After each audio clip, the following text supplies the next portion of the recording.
Olá, sejam bem-vindos e bem-vindas ao canal da Vara História. Hoje temos a honra de entrevistar Daniel Arão Reis, que é professor aposentado do Departamento de História da Universidade Federal Fluminense, onde segue atuando junto ao programa de pós-graduação em História e ao Núcleo de Estudos Contemporâneos. Professor visitante do programa de pós-graduação em Artes da Universidade Estadual do Rio de Janeiro e bolsista de produtividade 1A do CNPq. Temos também o prazer de contar com a colaboração do professor Daniel no Conselho Consultivo da nossa revista. Ele está na UFMG como convidado do Seminário 1964 e a Ditadura Militar no quadro transicional Novas Perspectivas Historiográficas, organizado pelo Laboratório de História do Tempo Presente. O professor Daniel é especialista na história das revoluções sociais do século XX e das esquerdas brasileiras. Mais recentemente, tem se interessado pela reemergência do autoritarismo no século XXI. Em meio à sua vasta produção bibliográfica, destacamos o livro A Revolução que Mudou o Mundo, Rússia, 1917, publicado pela Companhia das Letras em 2017, a biografia Luiz Carlos Prestes, Um Revolucionário entre Dois Mundos, publicado também pela Companhia das Letras em 2014 e vencedora do Prêmio Jabuti, e já o clássico A Revolução Faltou ao Encontro, editado pelo Brasiliense em 1990. Também é importante mencionar a coletânea Ditadura que Mudou o Brasil, organizada em parceria com Marcelo Ridente e Rodrigo Pato Samota, na conjuntura dos anos 50 do golpe, em 1964, com publicação pela Jorge Zahar. Em 2024, no momento em que o regime militar brasileiro completa 60 anos, ele estreou na ficção e na autobiografia, no livro Na Corda Bamba, Memórias Ficcionais, publicado pela Record, que é esse livro que está sendo exposto aqui. Essa obra será o tema da nossa conversa de hoje. Professor, muito obrigada por ter aceitado o nosso convite.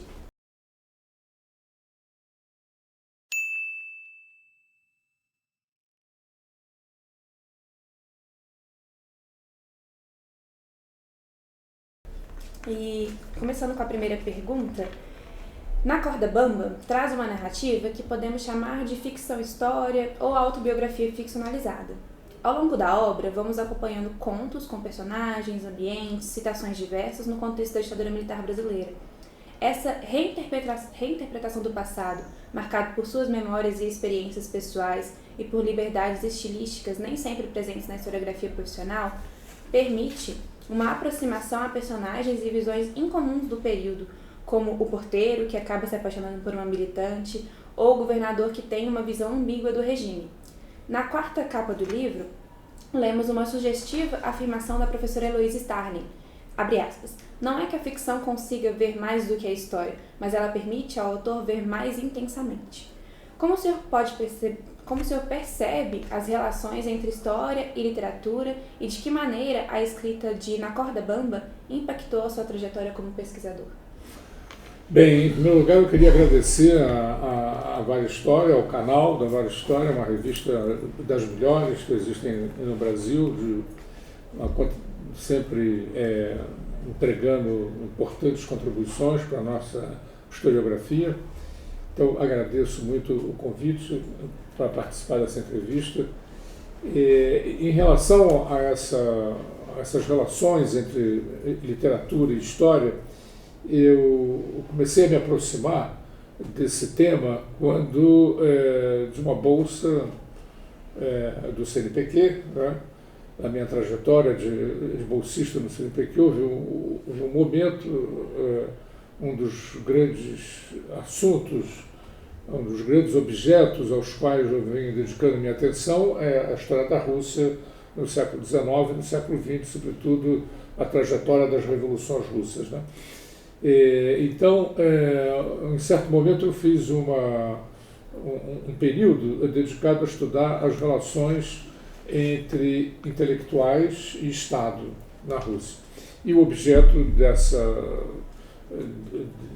dessa pesquisa foram as obras literárias, né, de alguns grandes escritores russos, né, no século XIX, Alexander Herzen e Nikolai Tchernyshevsky, e no século XX, Isaac Babel, Pasternak, Boris Pasternak e Anatoly Rybakov. Então, me foi dado, ao ler as obras literárias desses autores, como essas obras conseguiam entregar, suscitar emoções e sentimentos e, às vezes, dimensões numa profundidade que eu nunca tinha tido oportunidade de experimentar lendo as obras de história, de antropologia, de sociologia, etc. E daí ficou essa marca, né? Eu fiz vários artigos, né, sobre essas questões, sobre a trajetória dos intelectuais, sobre as relações ambíguas, muitas vezes, entre Estado e intelectuais, mas esses textos, e sobretudo os textos do Isaac Babel, né, que é um grande escritor de origem, ele era judeu ucraniano, né, mas se considerava soviético na época, revolucionária, né? Depois ele foi morto, né, nos expurgos liderados pelo Stalin, e ele tem um livro que se tornou clássico e foi traduzido no Brasil, chamado Cavalaria Vermelha.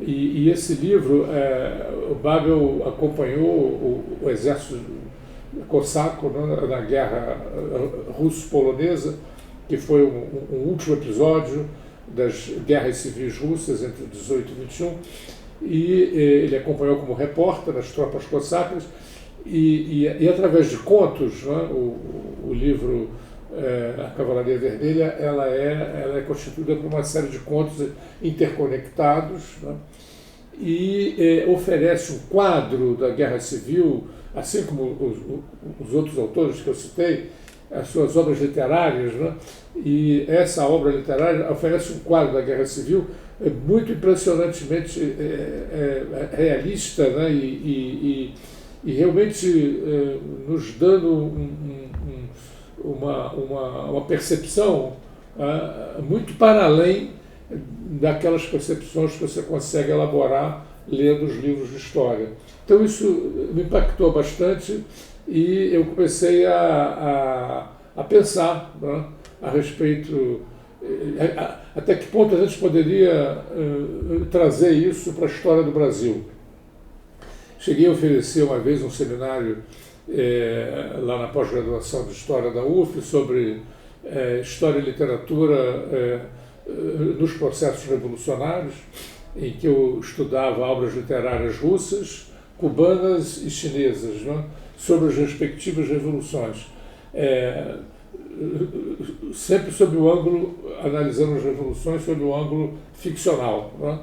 Gostei muito disso e aquilo ficou naturalmente sendo elaborado por mim até que se traduziu na autobiografia, né. Eu já tinha, evidentemente, muitas reflexões sobre uma eventual autobiografia, muitos amigos me sugeriam, né, que eu tive uma vida um tanto quanto movimentada, né, então, mas eu tinha uma certa dificuldade, né, em recuperar essa história, com receio de ferir suscetibilidades, né, de suscitar polêmicas, né, isso não aconteceu como você disse, e aí me veio à mente, né, elaborar ficcionalmente a história que eu tinha vivido e a história, não apenas que eu tinha vivido, mas que eu tinha ouvido narrar por pessoas outras, né, que haviam vivido episódios, né, nas memórias ficcionais. Eu conto não só as histórias que eu vivi, mas muitas histórias que eu não vivi pessoalmente, mas que eu aprendi, né, de outros companheiros, de outros colegas ou companheiras, né, que foram me narrando ao longo do tempo, né. E aí eu achei que produzindo ficção, né, reconstruindo histórias livremente, incluindo uma contribuição não irrelevante da imaginação, né. Inclusive há histórias aqui que são bem coladas àquilo que eu imagino que aconteceu, porém há outras histórias inteiramente inventadas, personagens também inventados, né? Ou histórias que duas histórias distintas que eu fusiono, né? Então eu fiz em forma de contos, também aí a inspiração do Babel, né? Porque os contos são muito adaptados a esses tempos frenéticos que a gente vive, né? Eu às vezes leio jornais internacionais que vêm através do computador e às vezes até é engraçado que os artigos começam assim: esse texto pode ser lido em 6 minutos, em 7 minutos, como se dissesse, não abandone o texto, em 5 minutos você se livra dele. É bem uma expressão desse frenesi, né?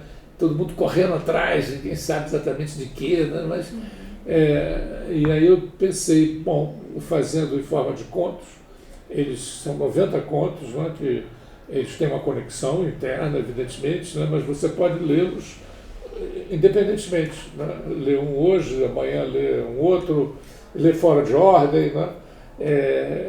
De modo que eu acho que esse tipo de escrita podia interessar sobretudo aos mais jovens, né? Porque a minha preocupação realmente é atingir essas novas gerações, né? Claro que sempre é interessante que os meus contemporâneos possam também ler, né? E estão lendo, mas ultrapassar as barreiras geracionais, né?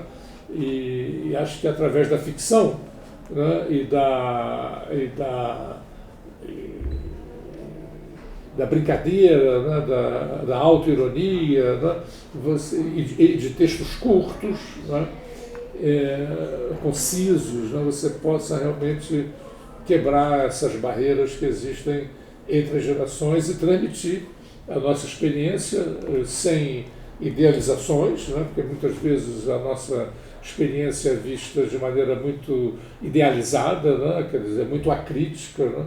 E então eu procurei, nesses contos, exprimir toda uma visão crítica acumulada ao longo do tempo, né? Situando historicamente. A intenção foi realmente, nesses textos curtos, concisos, né? Conseguir quebrar essas barreiras geracionais que sempre existem, né? E que é importante quebrar, sobretudo na reflexão sobre esse período ditatorial, né? Que é um período tão importante na vida nacional e pouco trabalhado pela reflexão na sociedade brasileira, né? Infelizmente, a gente tem líderes políticos importantes, Tancredo Neves, que dizia que a gente não devia pensar no passado, que não devia olhar pelo espelho retrovisor, né? Quem é que pode dirigir um carro sem olhar no espelho retrovisor? Quanto mais uma sociedade. E agora o Lula, né, pedindo para a gente não remoer o passado. Quer dizer, então houve a preocupação ali no livro de tentar suscitar o interesse por esse passado e que fosse possível aprender a nossa aventura, né? Com os seus lados positivos e negativos, com as suas esperanças, com as suas ilusões, com as suas limitações, né? Então eu penso que essa foi a minha inspiração, né? Esse foi o meu objetivo. Veremos se os leitores acompanharão. No segundo capítulo, o senhor comenta a troca de comando da ditadura quando Costa e Silva substituiu Castelo Branco, inaugurando a chamada Linha Dura.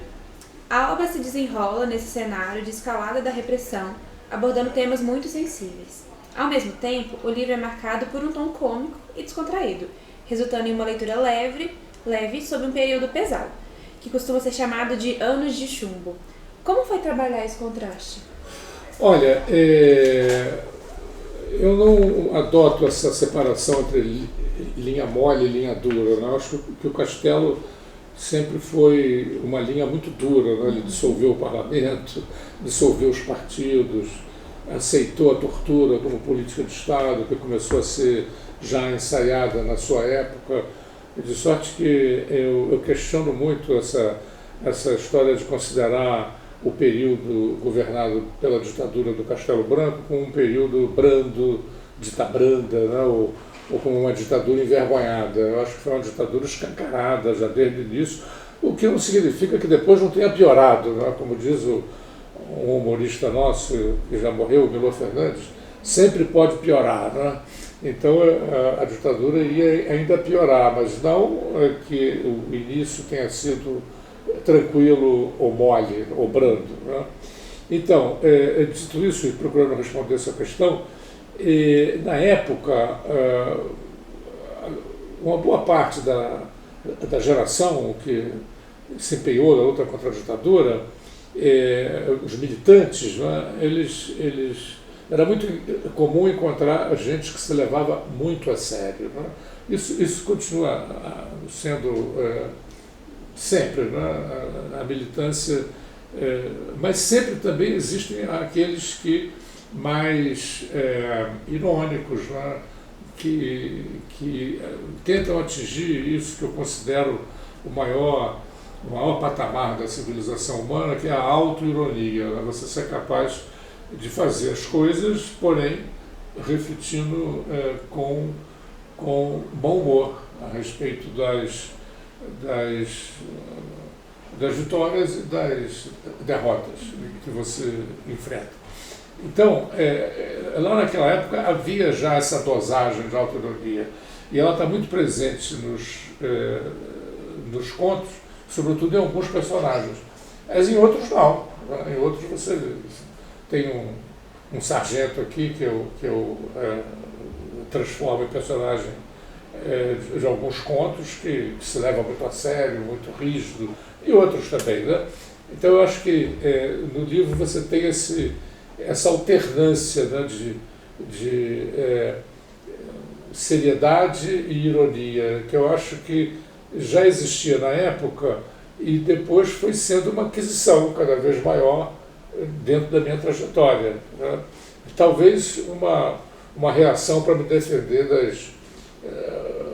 das sucessivas derrotas, né? Eu tinha um colega lá no Rio de Janeiro, que infelizmente já morreu, Leandro Conde, que ele dizia que no currículo vitae, né, o currículo vitae que todo mundo escreve, tem uma falha fundamental, que a pessoa só registra as suas vitórias. E ninguém tem uma vida só de vitórias, né? Então é uma grande deformação que tem no currículo vitae. E ele propunha que ao lado do currículo vitae a gente encaminhasse outras páginas intituladas o currículo mortis, né? Então eu acho que para enfrentar essas sucessivas mortes, né, a ironia é uma linha de defesa, né? É uma linha de defesa porque permite considerar os embates, né, nem sempre vitoriosos, ao contrário, quase sempre derrotados.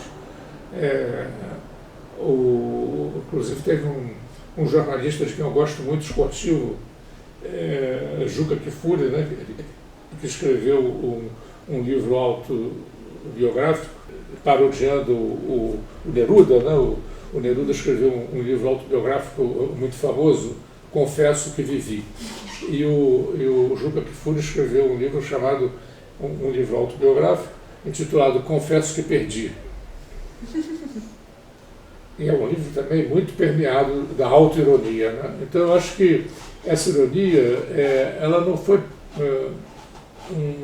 um recurso consciente, proposital, né? Ela é a expressão de algo que existia já na época, embora não fosse, eu diria, não fosse majoritário, né? Mas que foi progressivamente se tornando uma constante na minha vida pessoal.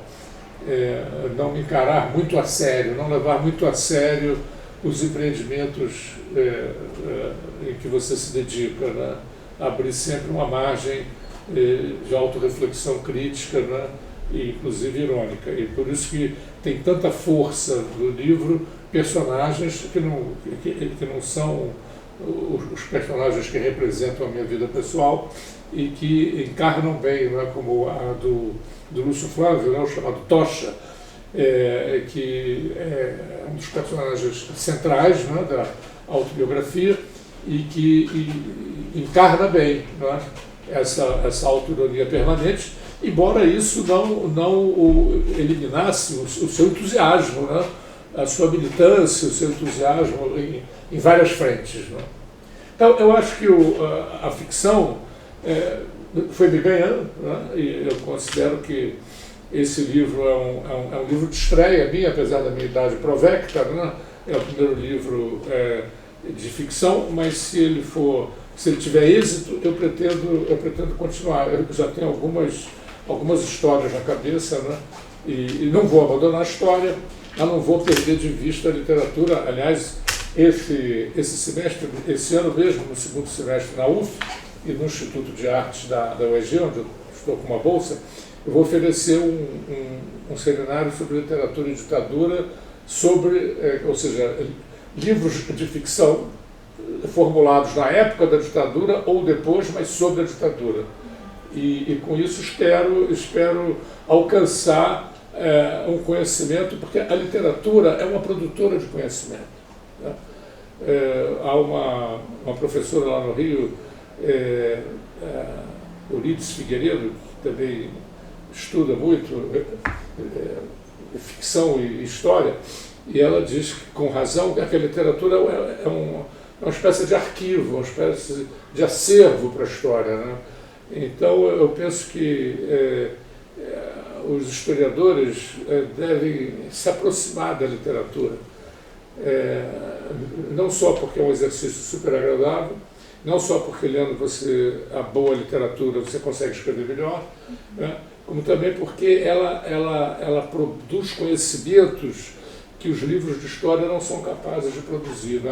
Ela é capaz de nos trazer os sentimentos, as emoções, as ilusões, né?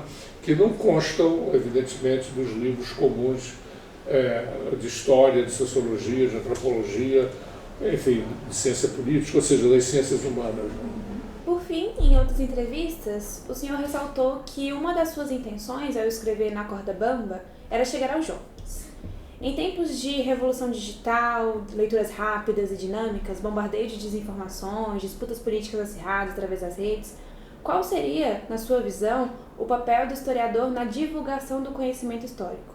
E mais, concretamente dizendo, como você acredita que o seu novo livro pode contribuir para a comunicação do conhecimento histórico para além do meio acadêmico? Eu estou convencido que a preocupação com a comunicação deve ser essencial, né, ao trabalho historiográfico. Não só recorrendo à ficção, quando é possível, ou através de meios de comunicação, dos novos meios digitais. Né? Eu tenho procurado incursionar, nem sempre com muito êxito, nessa área, mas eu acho que isso é um desafio. Alguns têm tido melhor resposta, né? Eu acho que isso é um desafio que a historiografia enfrenta e que deve lidar com ele. Né? Você tem que, sobretudo para se comunicar com as novas gerações, você tem que ir para as novas mídias digitais, né? Você tem que ir para o YouTube, você tem que realmente para a ficção também, que é uma boa maneira de você dialogar com segmentos da sociedade que às vezes não têm interesse em ler os livros de história tradicionalmente concebidos. Né? Então eu acho que isso é um desafio e a história, inclusive os cursos de história, a meu ver, deveriam incluir nos seus currículos esse tipo de preparação. Né? Os nossos cursos de história continuam muito concebidos e organizados para um período pré-internet. Né? E a revolução digital, já desde os anos 90, já temos aí uma geração inteira, né, imersa na revolução digital, e a história não pode ignorar isso. Né? É urgente que na formação dos historiadores, na graduação e na pós-graduação, a familiarização com as ferramentas, com os instrumentos, com as dinâmicas da revolução digital se torne um pão nosso de cada dia. Professor, mais uma vez, em nome de toda a equipe da Vária História, eu gostaria de agradecer pela gentileza e pela disponibilidade em conversar conosco. E nós convidamos todos e todas a explorarem o nosso canal e conhecerem outras entrevistas da Vária História. Sou eu que agradeço e espero ter outras oportunidades para dialogar aqui com a Várias Histórias.